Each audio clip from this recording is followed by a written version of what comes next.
Disparities and economic development gaps here in ASEAN. We would also like you to please engage our panelists later on during the session. So this is about being inclusive, participation and connectivity, connecting with our guest panelists. So I would like to introduce to you our distinguished panel of guests this morning. And first of all the way from Singapore, he just arrived in Naypyidaw just about 30 minutes ago. We would like to welcome Tony Nash, Global Vice President for Delta Economics. And he'll be telling us where are the significant development gaps in the Association of Southeast Asian Nations. And we have the only lady in our panel this morning. She's no less than Mo Tuzar. She's a fellow and lead researcher for social cultural affairs at the Institute of Southeast Asian Studies. And she'll be sharing with us. She even told me that she could do a thesis about this topic. And what are basically the solutions in narrowing this gap between ASEAN 6 and the other countries, the frontier economies such as Cambodia, Laos, Myanmar, and Vietnam. And our next panelist is no less than Surako. He is from Myanmar. He's the founder of YGA Capital Limited. And we'll be finding out from him how they're trying to attract investments and capital into Myanmar and narrow this gap and create more jobs for the people here in the country. And we have Said Faisal, who is the Executive Director of AHA Center, and he will be discussing with us about disaster management across the region. And we have Firsa Imam Putra from Indonesia. He comes from an NGO, YCAB Foundation, and they have programs across Southeast Asia and in Pakistan, in Myanmar, and Afghanistan. And he'll be sharing with us the programs they've instituted to be able to foster a social and economic development in these countries in Southeast Asia. So we will begin our session with, to give us an overview about why are there these vast gaps in ASEAN. And let's start off with Tony Nash, who will give us his insight on this. Tony. Thanks, Rico. Thanks. Good morning, everybody. Is the mic on? Or you may have to speak a bit louder, Tony. I think as we look at ASEAN and we look at the gaps in ASEAN, the development gaps, we have gaps in everything from education to income and even urban-rural gaps.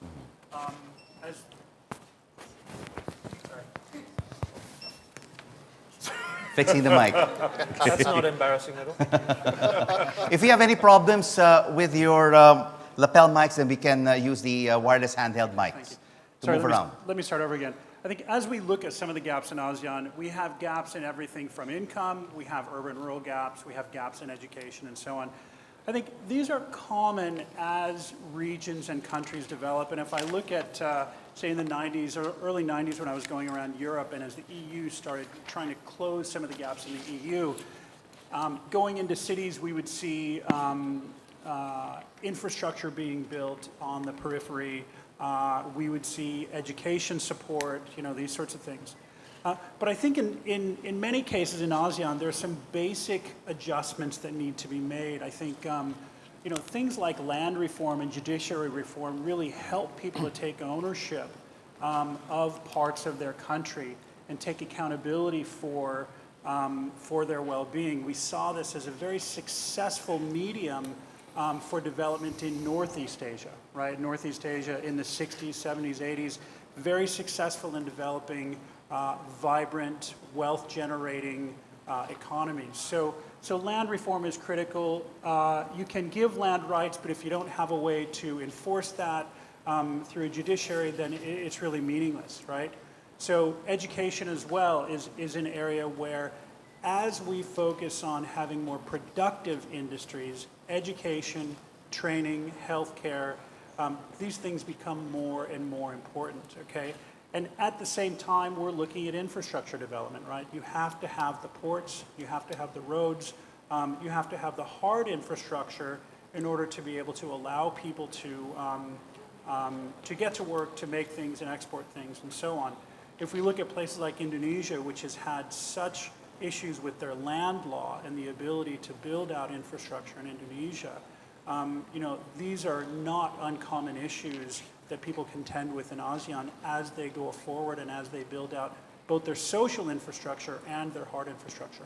But of course, Tony, there is also this unevenness in trying to be able to implement policies, as you mentioned, income disparity, education, social development, land reform. So should ASEAN come up with one cohesive policy to be able to move forward and to narrow this gap in the region? And how should it be done? Sure.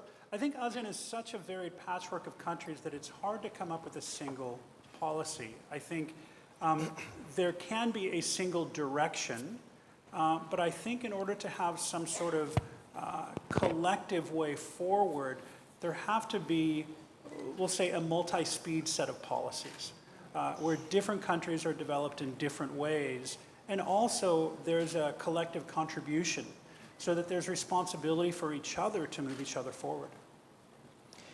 So Mo, Tony talks about a single direction, a collective drive. Do you think this is possible? Well, Is it there? Is a political will there among the ASEAN countries? right. I'll pick up from where Tony left off about this collective drive and decision. And I'd like to go back to more than a decade ago, turn of the century, when the Initiative for ASEAN Integration was launched with just this kind of collective drive and direction in mind. Also with the recognition that, yes, there will be multi-tier, multi-track because of this diversity in ASEAN that we've been talking about.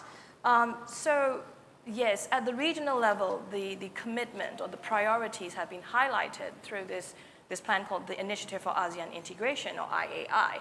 Now, it's in its second work plan phase. So what does that tell you? It's still, if we hark back to the discussions this morning, it's still a work in progress. And ostensibly, the gaps, of course, you're talking about narrowing gaps between countries that are just emerging out of central command economies, people who are still trying to do away with monopolies in their national systems and so on, and try to, I think, boost up all this infrastructure, not just the physical infrastructure, which I think is the least contentious of all, but the human capital, for example, the education, skills, training, knowledge that you need to become competitive and all that. So the gaps, if you look at it in terms of goalposts, the goalposts are always moving. The ASEAN 6 will not stand and wait for CLMV to catch up with them. They'll have moved to another stage of new industrialization or fitting into the global economy. And so therefore, I think the challenge for narrowing the development gap or narrowing the gap, just to put it short in ASEAN, really focuses around what I would call 3 I's. Imperatives, which of course we have the regional imperatives, the statements and pronouncements and so on that have been made by the leaders at summits such as this. There's the political track of the summit going on in MICC1. And the challenge has, I think, always been to balance the economic imperatives with the political and the socio-cultural, the people issues that come up individually, sub-regionally, and regionally. Then the second I would be the individuals. Who are we looking at when we're talking about the importance of narrowing the gap? You've got governments who have this policy direction and the pronouncement that, say, leaders at the summit make. You've also got the business community who've definitely got their own take on the imperatives of regional integration. Then you've got the ordinary people who have very high expectations of what are the trickle-down benefits of ASEAN integration on their daily lives. And I think we see this very obviously in a country like Myanmar, where I think the people are hungry to see the results of the reforms, which are supposed to resonate with what's going on at the regional level. And of course, you've got another group of individuals will be the external partners. Everybody who is interested in getting ASEAN to get its act together and really be a very active, dynamic part of the global economy scene. Which brings me again to my last I, and I'll leave the rest for question and answer, interests. I think both the Vice President's keynote speech and the plenary session this morning started off that discussion very well about the tensions between, national, regional. When do you balance your national interests such that they do meet the regional commitments, and how do you build capacities towards that so that your national policies, plans, and programs are in sync with what the rest of the region want to do? And of course, I think, again, there will be tensions between what the region wants to achieve vis-a-vis global trends, which we all have to be aware of in this day and age of interconnectedness. So still many, many challenges for ASEAN. I have this kind of like catchphrase that I say, ASEAN has done much, but it needs to do more. So I think for the Initiative for ASEAN Integration, it does look at building capacities in the CLMV countries, in the areas that will help them make that jump for economic growth, which is where most of the gaps happen. Yes. In either infrastructure, in the financial sector development, in social capital, in governance, and of course also in engaging with partners and in attracting foreign direct investment. So these are the drivers of growth, as we all know, but they are also where I think gaps can be further exacerbated and widened, and we see that within countries as well as across countries. So, Sora, do you think that there is that political and that business will in Myanmar? Because Mo mentioned about the gap still between ASEAN 6 and the CLMV countries. Do you think it's there to be able to narrow this disparity with the ASEAN 6 nations? There definitely is will, and there definitely is a drive. Number one, not just us, but all of our fellow citizens in the CLMV, of course, we aspire to reach the same goals and the same achievements that the ASEAN 6 has. So, and the digital connectivity that is coming here has meant that the ordinary middle class is now able to see for him and herself what other communities are now achieving and are now doing, and they have these aspirations. And our government and our businesses and also civic leaders here have recognized that they need to act upon this aspiration. So when we talk about leadership in narrowing the gap, everybody looks at the political leaders and the business leaders, but actually leadership also comes from the ordinary citizens as well. And one of the institutions our government has tried to instill is also freedom of press. It's not perfect yet, but we see a lot more press members here, and that has also helped narrow the information gap. And so I do think there is an aspiration to do that. Having said that, we have different priorities. As my panelists have said, it's not realistic to expect countries like Myanmar to adopt the same policies that the other ASEAN 6 have. We have different priorities, we have different issues. Before we integrate with the ASEAN 6, we have to integrate locally as well. We have 70% of our people not on the electricity grid. We have 80% of our people just aspiring to get on the communication grid. That is changing. Some of the investments we're doing is in that space. But we've got to fix our own connectivity. That's physical connectivity, infrastructure. That's not an easy thing to do, but we've got to focus on that. It's financial connectivity. I won't talk about it. There's a session on financial inclusion later on. But it's also cultural, social connectivity.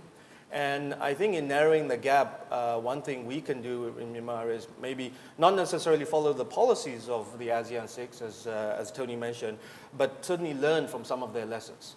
And whilst there are gaps in many aspects, there are also similarities across our countries and the challenges we all face.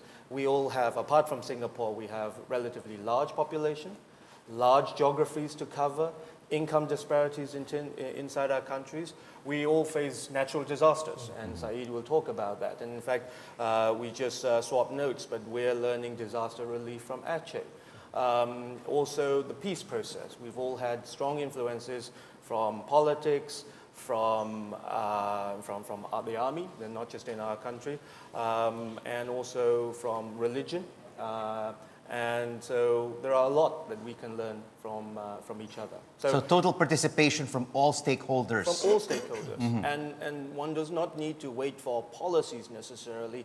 It also has to come from the grassroots. And we heard a little bit in the plenary session on ownership from the citizens as well. So, and that's education and so on. So I'll pause there. But yes, there is aspiration to narrow the gap, and I think all stakeholders are doing what they can. Indeed, an aspiration to narrow that gap. But tell us about your experience here in Myanmar. You are from YGA Capital Limited. You have foreign partners trying to attract investment, trying to attract capital. How has that interest been from outside of Myanmar, and look at the country as an investment destination?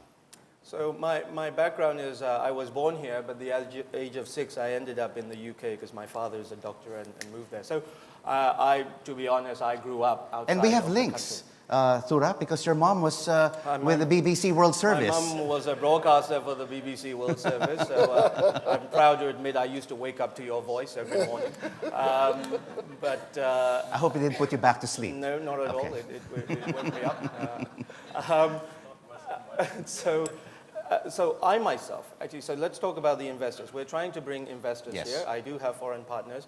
We've started to look at investments that make sense. So everybody is attracted to Myanmar. Why? Because we have over 50 million people. That's a huge market. That's a huge source of suppliers and demanders. But the problem is tapping that over $50 million. So some of the things we want to do have to wait for the second phase and the third phase. So we're having to change our investment strategy and start by investing in infrastructure. So we've put investments into telecom towers, for example, that allows for a certain element of connectivity.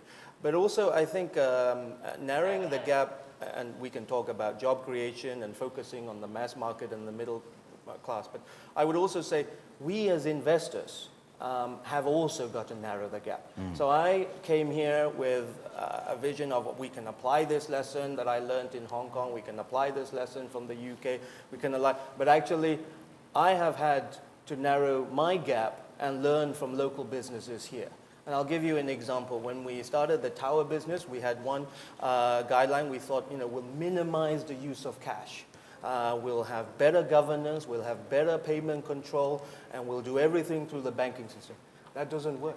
That doesn't work. So now we have had to narrow the gap and learn, and now we have safe deposit boxes, and we are having to pay cash to landowners and so on, because that's the only way. So investors also have to narrow the gap by learning what the local businesses need. Equally, local businesses and employees and stakeholders also have to raise their game and learn as much as they can. And that's narrowing the gap. It's not just from outside in, but it's also, I think, from inside out. Adapting to the current situation. What about you, Firza? You come from an NGO, from an ASEAN 6 country in Indonesia, and you have work here in Myanmar as well as in Afghanistan and Pakistan. How are your programs trying to narrow this gap? Learning the lessons from an ASEAN 6 nation like Indonesia and trying to apply it to a CLMV nation? Well, I think the alignment between the government, like Thura said, my friend Thura said, the government and business community and also the people that should be aligned together. The government always have this program, but then business, corporates, industry has the technology, has the funding. To share the experience in Indonesia, that we start with the CSR money, but then how that we can sustain the project, and then the CSR funding that we aligned with the government program, which is the vocational training, to bring the education more sophisticated in the schools and in the school system. And then when we bring that to other countries, that's a bit different because the CSR law is pretty much different in other countries as well. And not to mention the government endorsement in it. So I think there's a lot of things that we should align in Asia if we would like to narrow in the gap. And I think I would pause on it. Yeah. And what do you think are some of the challenges that you face? Government endorsement and also the business. You may have the government endorsement. What about the private sector? Can the private sector also influence you in getting the government endorsement? I think very much so. For example, like in Indonesia, the corporates is really leading to do the movement to bring the good in people, like to give the money, but for the development, not to just give it away. And then the government then make the policy out of it. I think Saeed, tell us more about the disparity in terms of disaster management. Thank you, Rico. I think our observation would relate to this narrowing the gap, development gap in disaster. We have observed that. Oh, you will have to speak a little bit louder. Saeed, if not, we may have to use the handheld mic. Thank you. Okay. Our observation when it comes to the economy and the disaster, one, the country that have more economic resources can recover faster after disaster being hit. It's simple because at the end, recovering for disaster is about funding. Technicality and everything is also important element, but then if the fund is not there, it will take longer to recover.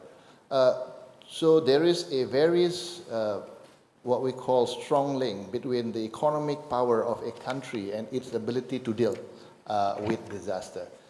Interestingly as well that the country that on the top of the economy usually will have the recovery for disaster more expensively than the less country which is developed in terms of the disaster recovery. For simple reason, because for the high economy country, your quality level is going up. So building a piece of road in a good economy country, developed economy country will not be at the same cost of the less developed country. So economy in that sense will have the, what we call, will project whether the recovery after disaster will come faster or not. Number two, disaster is becoming an investment issue, it's an economic issues. I'll give you example that Aceh tsunami, for example, the recovery cost is about 7.2 billion US dollar. But then when 160,000 people dead and missing. But Thailand flood, not so much in terms of casualty, but the economic loss goes beyond 40 billion US dollar. For simple reason, it hit the disaster zone. Is it the economic zone, industrial zone? I went to Thailand visiting one of the company being impacted by a disaster, and this company, one company, lost 1 billion US dollar, just one company. Now, we talk and they say it's not only about that, it's disrupt the supply chain.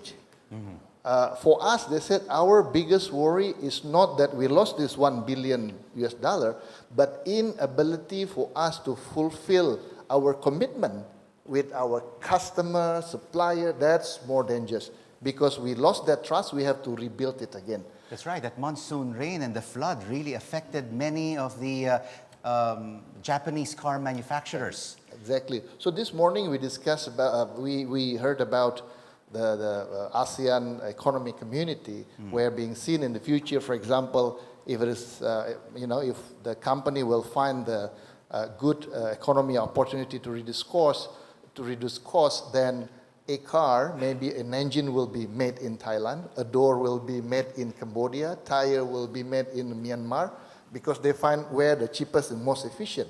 The challenge is the moment disaster hit one of the area and disrupt the supply chain, then all the issue become connected. So it will impact the overall supply chain, not only regional supply chain, but also global. And this is where people sometimes talking whether investment index will relate as well to the ability of the country to cope immediately when disaster happen, particularly if the disaster affected the industrial zone with interconnectivity around the globe as well as in the region. My third point is about the importance of private sectors. Private sectors have a significant role untapped until now, which is, we're not talking about funding, we're talking about what we call DRC, the disaster, CDR, the Corporate Disaster Response. Why it is important for the private sectors? Because private sector has asset. You know, a company that owns planes, you get planes. A company that owns engineer, you get engineer you can deploy. Now, the sooner the private sector get involved in the affected area, the sooner the livelihood will take place. Then the sooner the cash will be floating around. Then that means sooner recovery, which is at the end for the private sector as well. It increases the ability of the people to purchase. So the purchasing power can be recovered. Is it just a talk? I just want to give example. I came back from Singapore about 3 weeks ago. Singapore launched what they call the Corporate Citizen Foundation. 5 companies form a foundation together in which they say, I own plane, I own water purification, and then one of the company, HSL, for example, we have ship. So the moment disaster happened, they form a response and they connect to AHA Center for regional mechanism. So now it's moving from one company respond to one company, more to structure mechanism where company will form the mechanism as well to better respond to disaster. But how far is ASEAN right now in coming up with a unified effort in responding to disaster management? Yes, you have company to company because they have operations around the region, but what about ASEAN itself? Government to government? Very good, very good question. We learned the Haiyan, Typhoon Haiyan is also a big lesson for ASEAN. Which was had its first anniversary on November 8th. Yes. Yeah. So from that, one of the things that we are doing now, before that I would just say the ASEAN in terms of the regulatory framework, the agreement already signed by all the 10 countries on the ASEAN agreement on disaster management. So there is a platform already. There is an agreement already where ASEAN said, let's move together on disaster management. And then after that, they set up what they call the ASEAN Coordinating Center, the AHA Center for Disaster Management, as the operational engine in connecting 10 countries. Now, moving forward, in the last meeting of ASEAN Committee on Disaster Management, we come with an ambitious vision of One ASEAN, One Response, 2020, which means that ASEAN responding together as one inside the region as well as outside the region. And we expand what we call the ownership of ASEAN. ASEAN should not be seen as just a government only. It should not be seen as the ASEAN Secretariat only. It should not be seen as the AHA Center only. It is all actors moving toward the community. Then private sector is part of this. The institute, research institute is part of this. So everyone, as long as this is calling themselves of ASEAN, then get to be united in responding to a disaster together. So the vision is about one disaster happen, then we will be able to mobilize resources all over ASEAN to the affected country. I quote what Tura mentioned about the importance of being together. In disaster, that's also the case. Being proactive. Be proactive. And then what we call different actors, military, private sector, CSO. How can we, at one point when disaster happened, we forget about the differences on how we work, but at that time, it's only one mission, saving life. And to all our panelists, if you would like to contribute and supplement the ideas of our panelists, please do so. Yes, Tony? Thanks, Rico. I think what Faiz and Firza said about getting the public sector involved is really, really interesting, because when we look at things like the floods in Thailand, the loudest voices to get that fixed as quickly as possible were Japanese MNCs whose supply chains were disrupted, right? And they invested quite a lot, obviously before the floods, but after the floods, they invested a lot very, very quickly, because not just the automotive global supply chain, but also the IT global supply chains were disrupted for about 6 weeks, and the impact was massive. So, getting these guys involved on disaster response, but also if you look at, say, investment in a place like Indonesia, there's been a lot of Korean and Japanese investment coming into Indonesia to close the gap. The former trade minister in Indonesia, Gitu Wirawan, used to talk about iron and steel consumption in Indonesia. And he said that in Indonesia, it was 30 kilograms a year, whereas in Korea, it was 1,500 kilograms a year. That's a massive gap to close in terms of consumption, acquisition, manufacturing, everything else. And he had his eye in the right area. He was looking at the right type of indicator to understand how far Indonesia was from developed status and how getting heavy manufacturing and light manufacturing into Indonesia could really create that environment for Indonesians to close that gap. So there are different levels on how each ASEAN country is moving forward in trying to narrow the development and economic gap. Would you say that ASEAN has to be more proactive? There has to be more cooperation between the private and the public sector to be able to narrow this gap sooner rather than later, before the ASEAN Economic Community takes place in 2015? Let's start off with you, Tony, and then we go to Mo. I think ASEAN just needs to create a platform, right? They just need to create a platform for public sector actors to come in, and they need to encourage their member states to create that platform as well. So, you know, But they've created this platform. It's taken more than a decade. Are they too slow? Is ASEAN too slow? But the In platform, working as one cohesive unit? when you look, for example, at, say, the investment coming into Myanmar or the investment going into Indonesia or whatever, the types of, say, regulations and other factors that foreign investors have to know is very, very different across ASEAN, right? So some sort of harmonization around investment flows would be very helpful. Harmonization around services flows. I know these are under discussion, but as those accelerate, we'll have the support services resident in country. We were talking about trade finance before the panel. Having trade finance capabilities, having legal services, having other things consistent in these areas where manufacturing and other industries are developing is really, really critical to accelerate closing that gap. So Mo, I think our discussion here has to be connected all the way to the Myanmar International Convention Center 1, so at least the leaders can really find out and listen to what you're saying about how to really narrow this gap. I mean, these kinds of leader summits, are they just basically talk fests? Well, you know, Rico, I don't mean to sound facetious, but there is also quite a huge gap between MICC 2, where we are, and MICC 1, right? We're supposed to be giving recommendations there. Now, I'll go back to what I usually say, which is the importance of syncing your national priorities with your regional commitments. It's all very well to come together as 10 and say, we want to do this, and a beautiful declaration comes out, and there's a lovely photo opportunity, yes. Everybody signs it.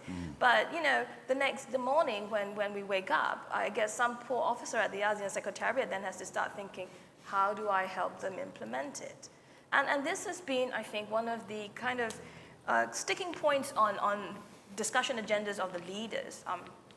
A few years back, someone like Prime Minister Hun Sen actually raised it, saying, another declaration, what have we done about last year's declaration? Right. So I think there's always this kind of, I don't want to call it vicious, but it's certainly not a positive energy type of cycle where, you know, you come up with declarations, then people have to scramble to kind of translate that into policy or reality.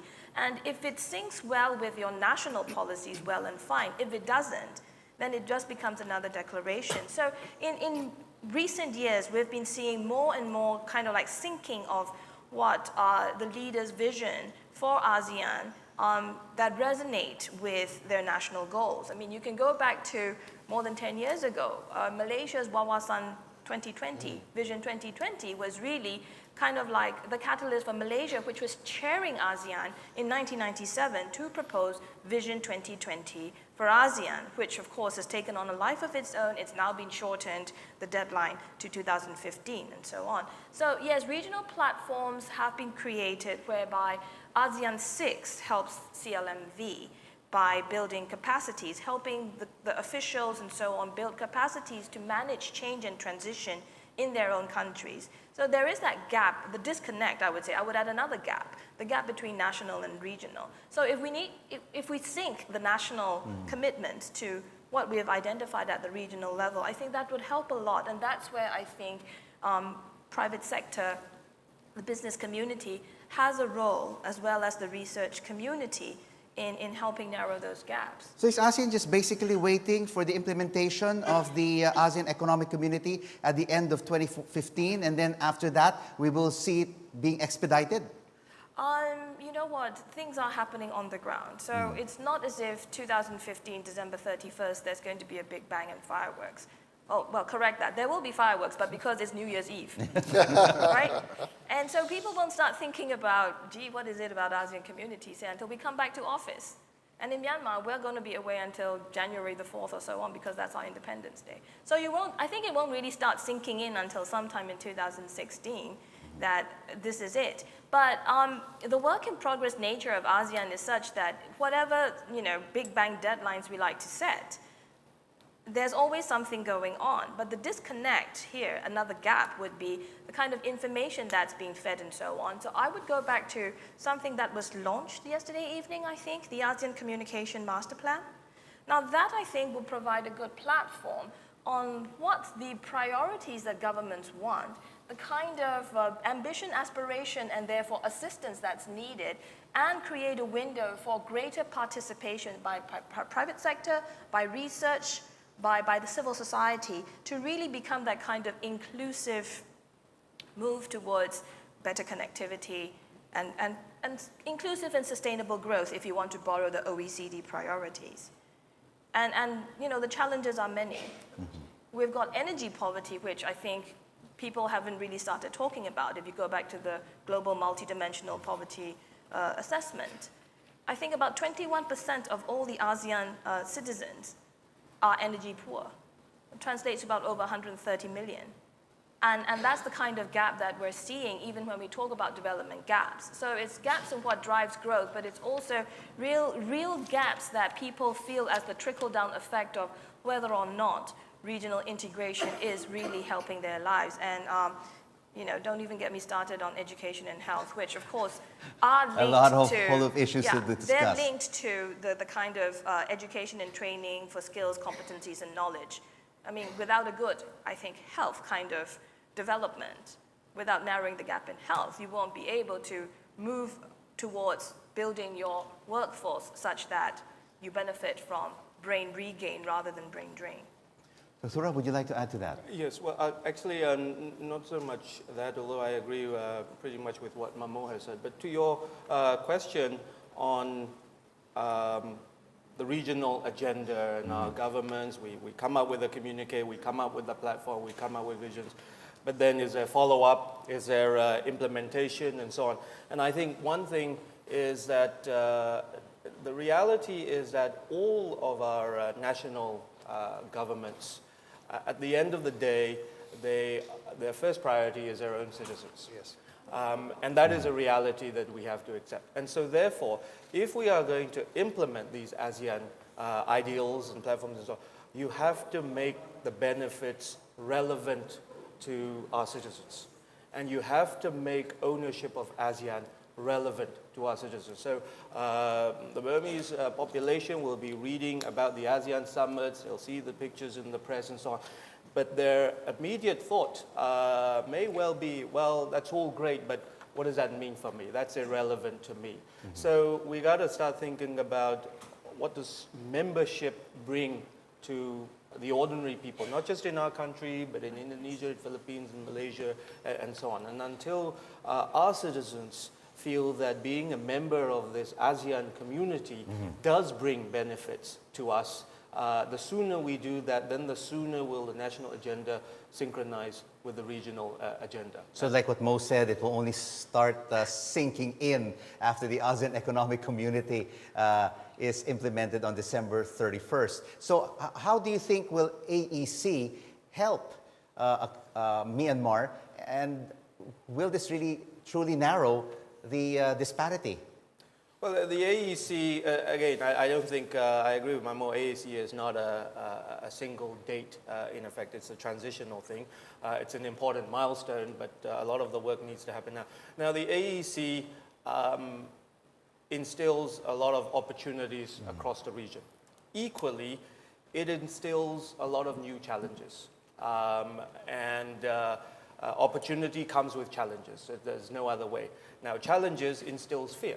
So there is a viewpoint here, that, and this exists in other countries as well, that the local SMEs, are we going to lose out from the AEC? And that is a very natural, valid concern. So we in business and in politics and so on need to figure out what benefits AEC brings to each of our citizens. Now, one maybe the free movement of capital. That's a huge opportunity as well, because by improving the efficiency of capital, then all of our borrowing costs and so on become lower. The free movement of talent and skill set, that is also something that could very well bring benefits directly to businesses here. But equally, AEC is, again, a platform and opportunity, but the businesses themselves must utilize that opportunity in the right way. So if AEC just brings in large businesses and they do their own thing, then we may not see the full benefits. But if we as a local business also is selective in the sort of investment partners we want to bring in, not just capital, but also expertise, then I think there's genuine benefit from the AEC. So AEC brings benefits, but you've got to figure out how to manage the challenges it brings as well. We have to change the way we do things. We have to change the skill set. I grew up in the UK in the 80s when the mining sector, the coal mining sector, was wiped out. Now, huge challenges, but now these mining communities are software engineers, IT developers, and so on. And you've had to change the way people develop new skills. And As they say, break it to me gently, because these are indeed many changes that have to take place, as a country like Myanmar integrates into the ASEAN economic community. So I would like to find out if our guests and delegates have any questions for our panelists. Do you have any questions? Any violent reactions? But before now that I know that we have two questions from the floor, I would like to direct this question to Firza. And of course, one of the major gaps that we have in ASEAN is income disparity. Sura and all the other panelists were talking about, to be able to narrow this gap, we have to have all stakeholders participate. What about the youth? How are they affected by this income disparity? Well, for instance, like Indonesia, that we have half of the population is youth. So when there is this income disparity, of course, those who really have a huge impact is youth. Therefore, we should be able to prepare them for the next 5 years or 6 years. One of the projects that we always focusing on is how to prepare the youth to have for the job skills. For example, if there's a lot of industries coming in, but then the skill is not there, how about it? It won't work at all, and the salary will be very, very low. But how can we increase that? Therefore, industry as the one who hold the technology should be able to reach the youth through whatever system, CSR or whatever, and tap into the public sectors like schools or even hospitals, and then to serve the youth, to prepare the youth with the job skills. I think that's the relation between the income disparity and also the youth. We should be able to prepare them in the future. Indeed. Yeah. Can I just follow up on that? First, as being too modest here, but their YCAP Foundation does fantastic stuff in Indonesia on vocational training. Yeah. And so this is education of a different level. And actually this education, we still need the tertiary and the academic and the curriculums, and that's a whole generational game that we need to do. But right now, near term, foundations like YCAP are training Indonesian kids real skills. And one of the things that we decided to do is to work with Firza's team. They have a phone repair training school. So they get the curriculum and the training manual from Samsung and HTCs and all these brands and teach their kids how to repair phones. So we're going to try and do something like that, and we're going to try and do something like that, not just in Yangon and Mandalay, we'll leave that to one side, but actually we're going to try it in the second-tier cities, Zagain and so on, and we'll work with the monastic schools and so on. So we had a little get-together, and we're going to try and do that. But things like that. Not just narrowing the income gap, but also the skills gap as well.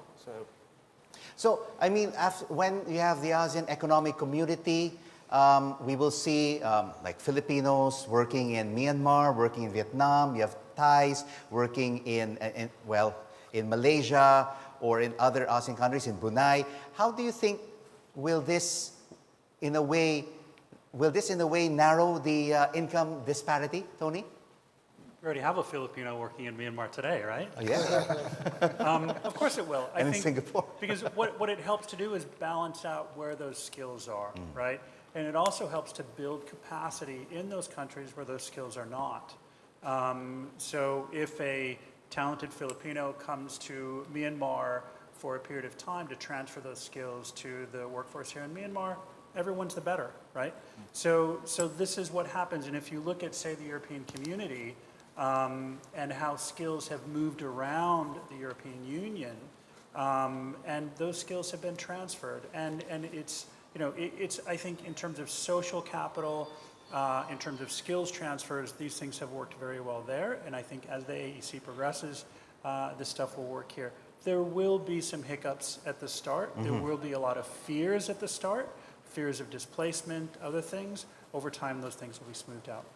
Well, what do you think? Because if we have an export of labor to various ASEAN countries, won't, let's say, one country, the host country, complain because this particular expat from an ASEAN country is earning much more than a local employee at the same job level?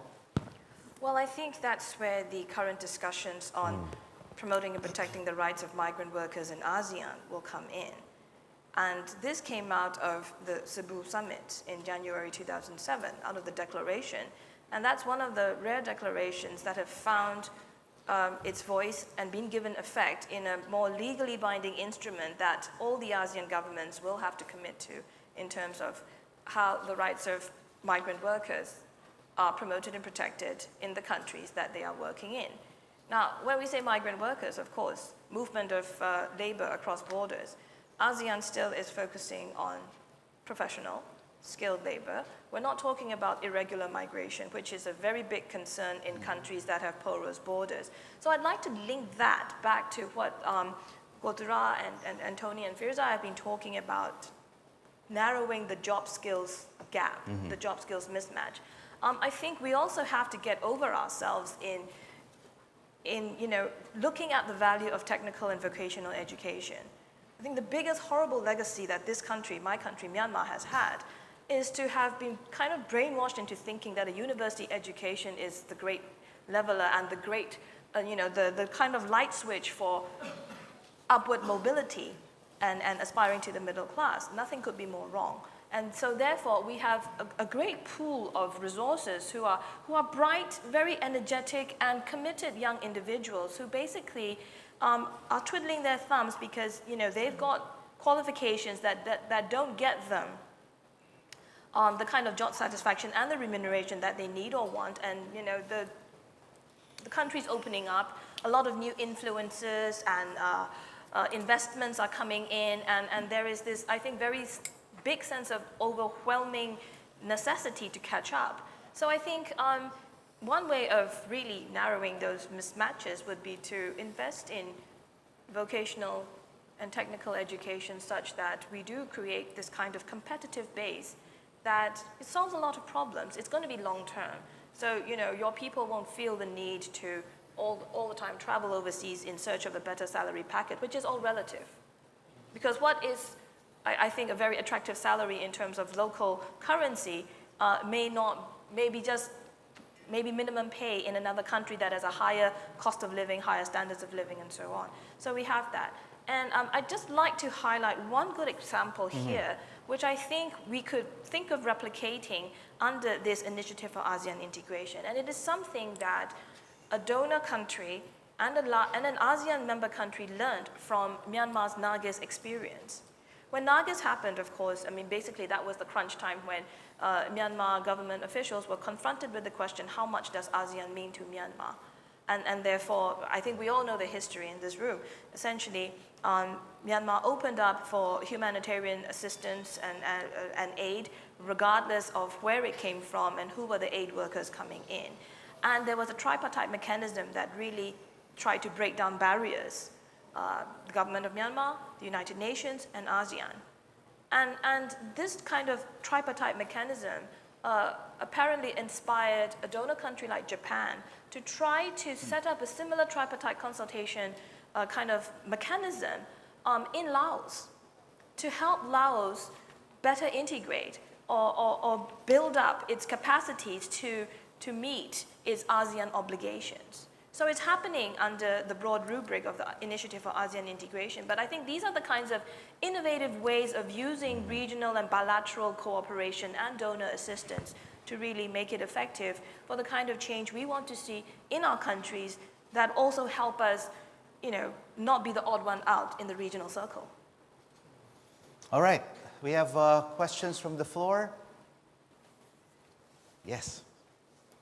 Please introduce yourself and who the question will be directed to. It's Melvin Punt from Yomo Strategic. Can I just quickly follow up on the education and the training point? I think for sure for Myanmar that's very, very important.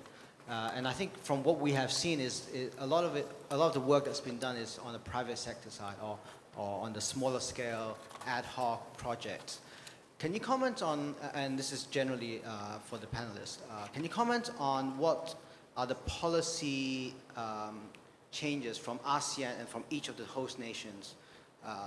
What are the policy steps that they can make to make a meaningful difference? In particular for a place like Myanmar, but obviously for some of the other nations as well, where there's such a big shortage of skills. And I think the ASEAN 6, as well as outside countries, can really make a meaningful difference in a very short period of time. What are the policy incentives and things that people can do? All right, thank you so much, Melvin. Mo, would you like to answer that first? I'll probably kick off. Thank you, Melvin. That's really a very relevant question for a country like Myanmar that's moving up and out, as well as for ASEAN in the totality. I think I'll go back to what I said about boosting the importance of technical and vocational education. I think this is a sector that has suffered some kind of image issue, that you didn't do well in school, therefore you're only good for something that your manual skills can bring you and so on. But the nature of the dynamic nature of evolving needs and interests, especially in the job market nowadays, is such that there is no such thing as an iron rice bowl. I think in our father's time, you worked for it, you qualified for something, you got a job and you stayed there until you retired or got kicked out.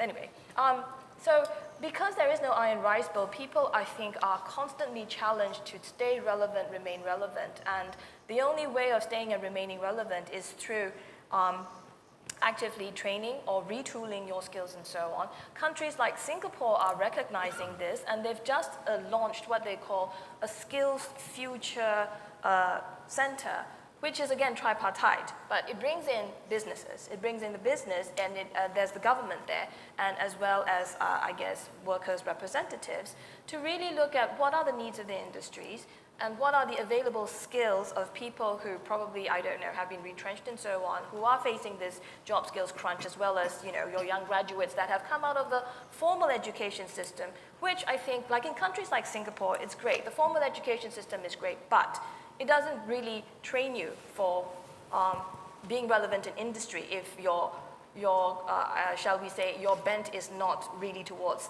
the academic or the intellectual. So we've got mechanisms like that, which I think are good signs for ASEAN to really take up. And I mentioned the Initiative for ASEAN Integration. I think that would be a great platform where governments can start talking about this, such that, well, they have to start policy, right? Governments start with policy and then everybody has to join in. But at the same time, you can bring in the private sector through initiatives like what I just said about Singapore did with the Skills Future Council. Tony.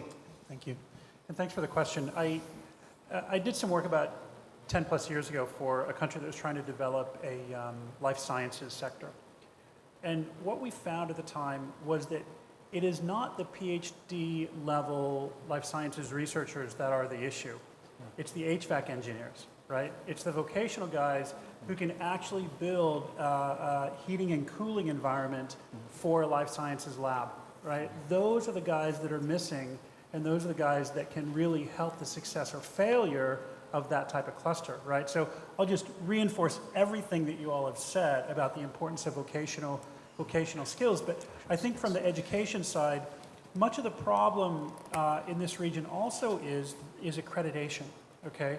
And in many cases, schools, whether the universities or vocational institutes, accreditation, they'll look back to the US, or they'll look to TAFE in Australia, or they'll look to other places for accreditation recognized across the region.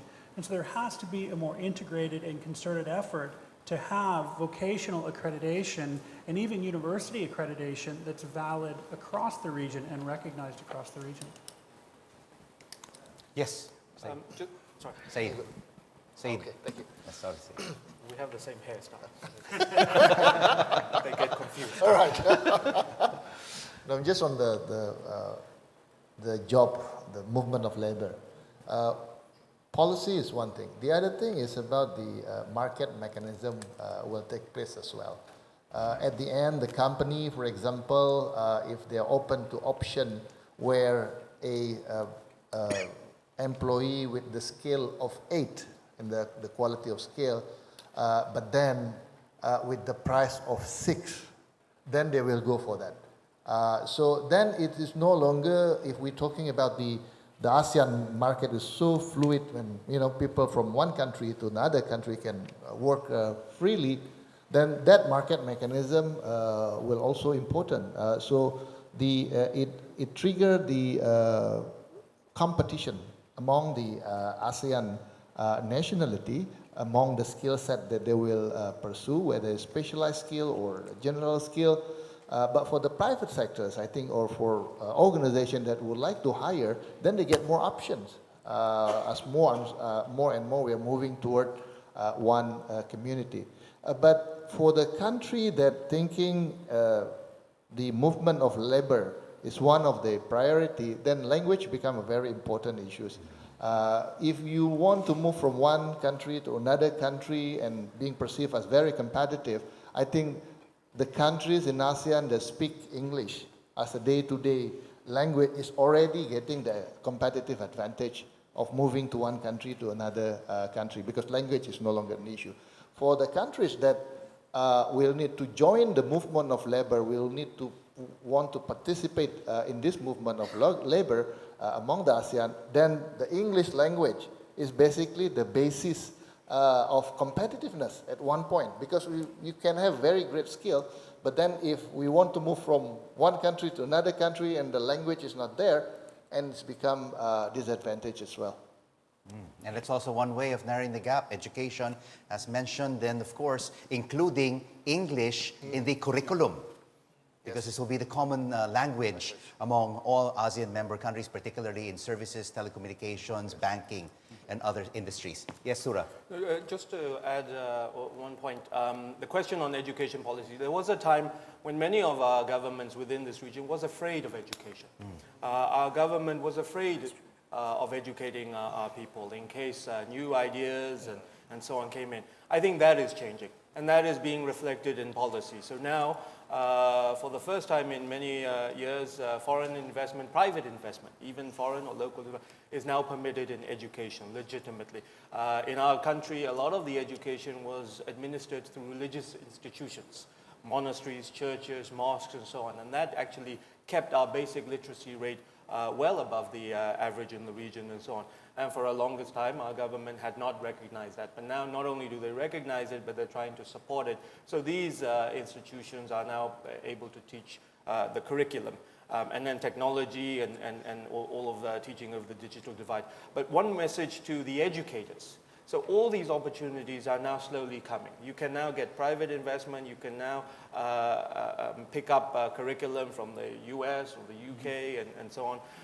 Now the educators needs to be responsible with that opportunity and not just chase student intake, but chase a relevant curriculum relevant skill sets, and then the relevant quality. And I think there's a responsibility on the educators as well to do the right thing from their side. So targeted, Yeah. targeted education. Just to yes. add what Tora said before, and Mo, the other thing that what we have now in Indonesia is we start with community college this Community year. college. I just found out, I just having a collaboration with these corporates in one of the area in Indonesia to create this batik. It become one major in faculty because there's a lot of demand in this industry. So therefore they learn about the pattern. We teach the kids about the pattern, how to use the colors and all. What I'm saying is that is now the needs is there, and how then we can reflect it into the school system, and then we bring it into the curriculum, and then we create the skills, we create the trainers, and we create the students, the graduates to be ready. That's what we do now in Indonesia through the community college. I think. That's All right. what I'd like to Thank you very much, panelists, for your responses. Yes, we have a question. Yes, ma'am. Your name, please, where you're from, and the question you'd like. Hi, good morning. I'm Sandy Montano. I am awarded as a first Asian Woman Leader Award last Congratulations. Year. Thank you very much. I'm from Philippines. I'm the President of Private Sector Disaster Management Network. Haiyan, the biggest typhoon that hit Philippines last year, where I met Said Faisal, was considered to be a dress rehearsal. So I would like to commend AHA Center through the Executive Director for his very active advocacy and commitment in the disaster preparedness. Asian nations should really be prepared on disaster preparedness. And not only that, when we talk about disaster preparedness, it entails job skills, education, and of course, the healthcare services. On my way back here yesterday, I was so impressed with Myanmar's 10-lane highway. Yeah. But I was so sad to experience and see that there was a vehicular accident. And I think 1 or 2 had a fatal death. If I'm not wearing my long gown, I could have go down the bus and really try to help this kind of scenario. So what I would like to propose now to HA Center is, first we would like maybe, since there are different private sector now in like Singapore, Myanmar, and other Indonesian, other countries that has a private sector initiative, I would like to propose that maybe we could have the registry of Asian healthcare providers or professionals. In this way we can collaborate and maybe start our initial initiative to have this one region, one respond. Because it's not already competing with each other, but it should be co-opetition or collaboration. With the recent 10th Asian Skills Competition in Hanoi, Vietnam, it was already announced that skills will be the next global currency. And I would like to congratulate Vietnam. They were the first. So now my question is, if skills is the next global currency, is Asian employees or labor workers ready for this global currency to be the one of the highlights in the Asian integration? All right, thank you very much, ma'am, for your suggestion. Maybe we'll ask Said first to comment on what she said, and then maybe we'll get some answers from our other panelists. Said? Thank you so much. If you could just do it briefly. We have about 10 minutes left in this Yes. session, and we have several other delegates who would like to ask questions. Okay, I appreciate so much the suggestion.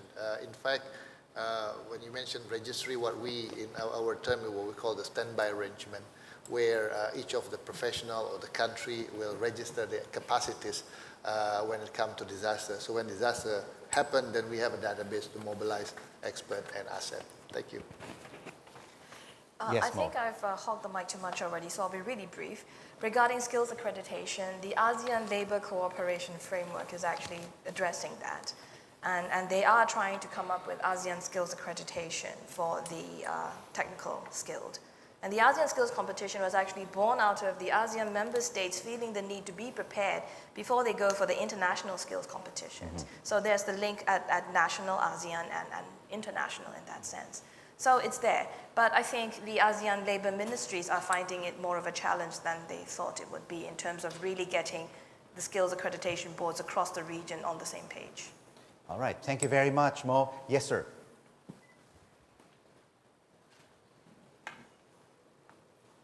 Thank you. My name is Umient. I'm one of the 5 unfortunate people acting as economic advisors. Regarding the question, you're talking about narrowing the gap. Yes. My problem is, how do you measure it? What are your indicators? Okay. You mentioned about narrowing the income gap. There's something called gross national income, gross national product, GNP, GDP.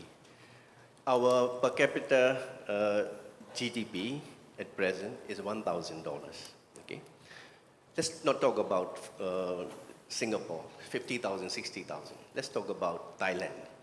Thailand at present is 5,000 US dollars. Singapore, Malaysia is about 10,000. You know how long it'll take if we grow at 10% to reach 5,000, 10,000? It'll take 25 years, maybe even more. So my feeling is, forget about the GDP. You're not going to do it.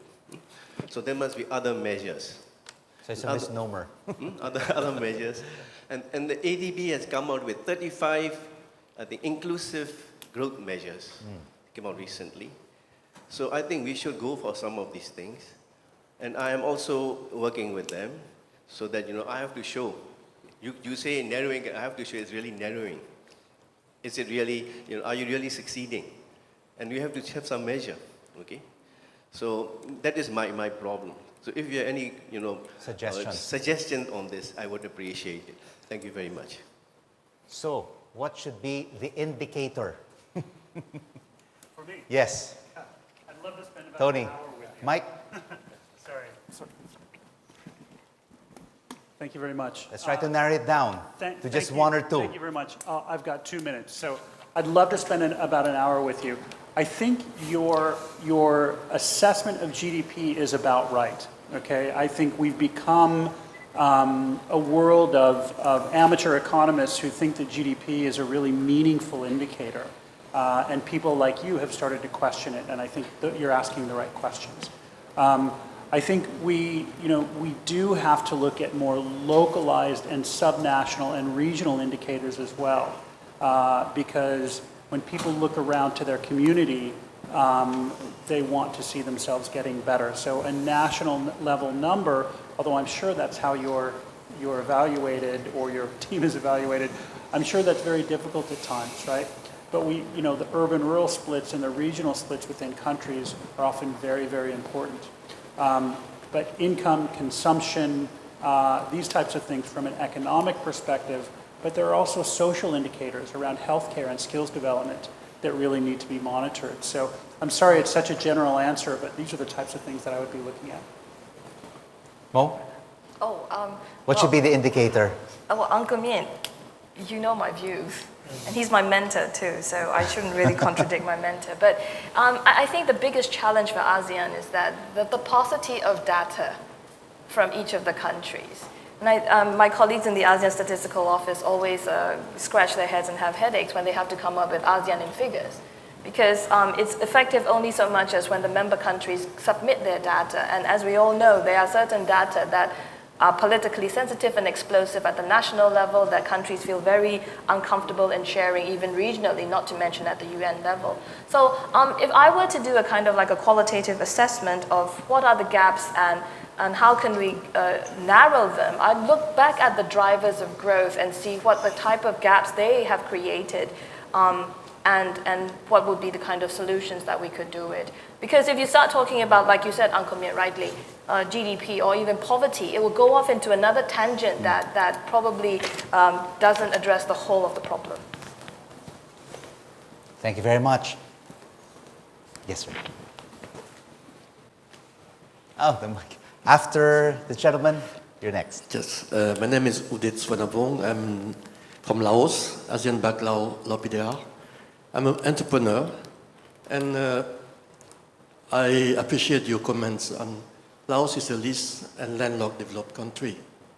And I think I share with the last commentator that we should not aim too high. Should not aim too high to get Laos on the level. It will take a lot of years because of the situation in the country, geographical situation, and also at the level of the economy. So for me, my question is, you talk a lot about education, you talk about the capital, financial capital, and private sector, but who or which is the real drivers? Who will change Laos to go faster? Myanmar, Cambodia, or Vietnam to go faster to be in a level where we can be one economy and be as one economy. One economy and catch up with the ASEAN 6.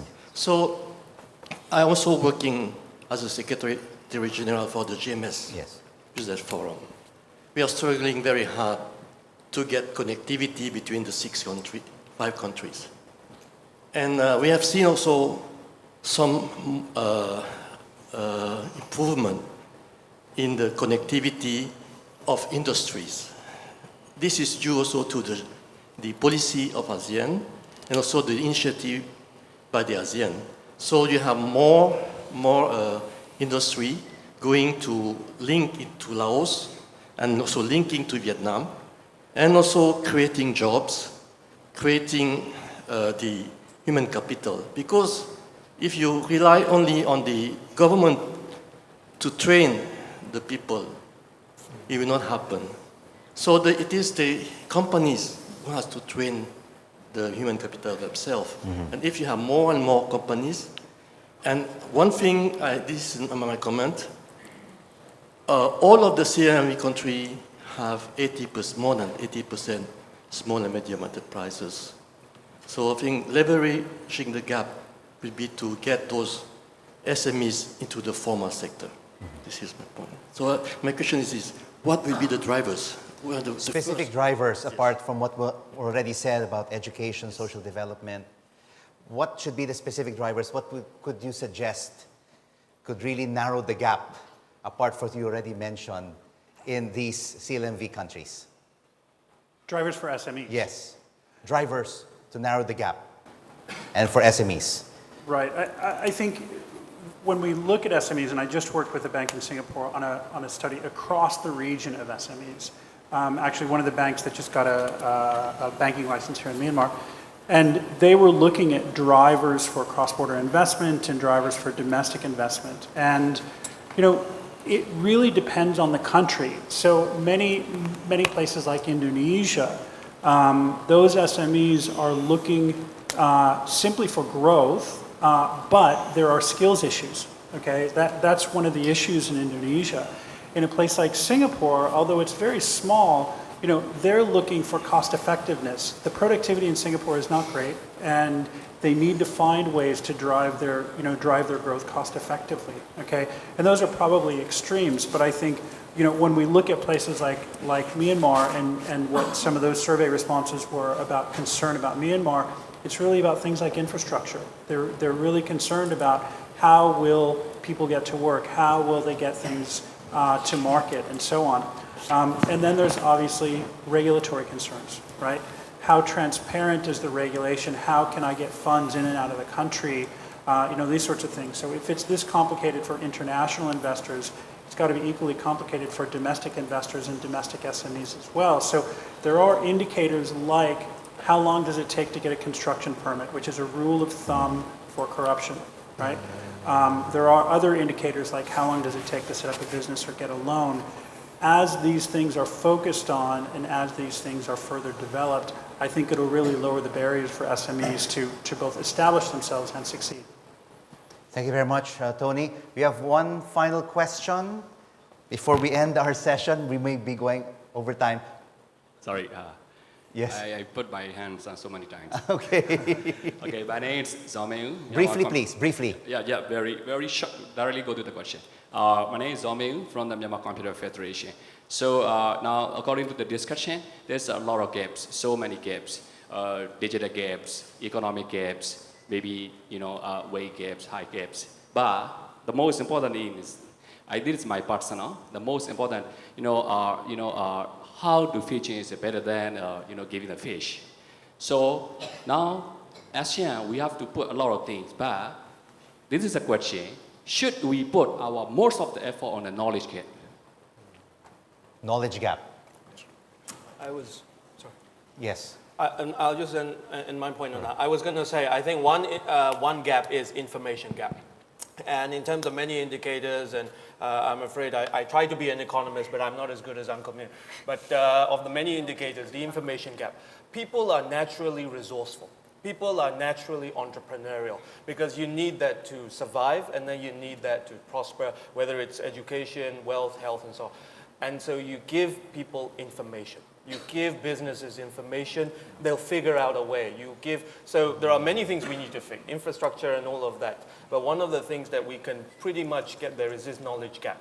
You give information. You bring information from abroad and then from the cities to the rurals and so on and so forth. You don't need to teach a farmer what to grow on that plot. They know what to do.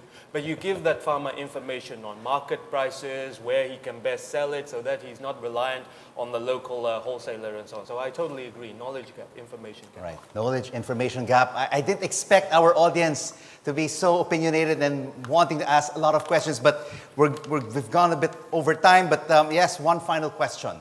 Thank you very much.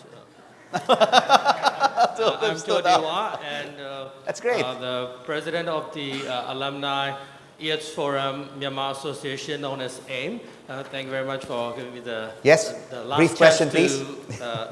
to discuss about the gap. Concerning the development gap, we all discuss many varieties of gaps, and here what we are facing is the public-private sector people.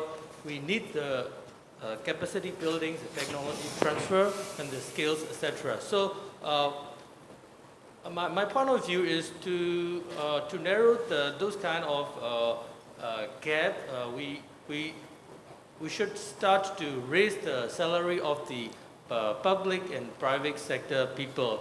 Then when they have enough salary, and then when they can facilitate to the household members and the families, and they can more concentrate on their respective jobs and their subjects that they are doing. If not, they have many thinkings and a lot of other things to think this and that. Yes. So that is one of the points that I would like to point out, and also in front of our state president advisor, this is my great opportunity to talk about this. And another thing is the education system is my point of view is the trainer program is very important, because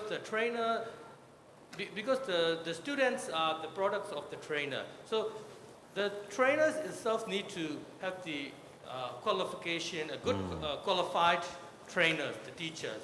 So that human resource development are also necessary to enhance in our country. All right. And okay, the last fact that I would like to tell you is that because our country is doing the industrialization.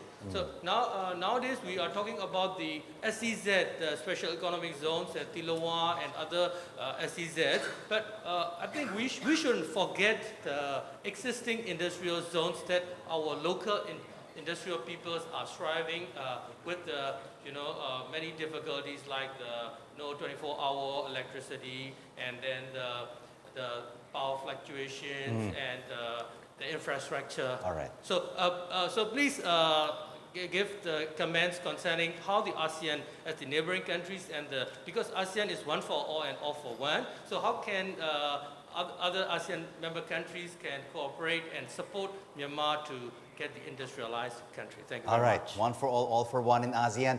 All right, we have to end this discussion because we've gone over time, but most probably we'll just want to get a sound bite from each of our panelists about narrowing the gap in ASEAN. Just maybe one sentence, Tony. Let's start off with you. Sure, I would say there has to be a single direction decided, but there has to be multiple seeds, as we discussed early on. Firza? I would agree on Tony, but also to more to the education and also to working together with Mo? the stakeholders. Well, we've got the big regional objectives, the imperatives.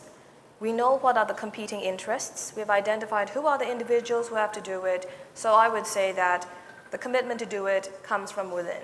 Change is internal, and regional cooperation can help support internal change. Saeed? It's a bumpy road, but in the right direction.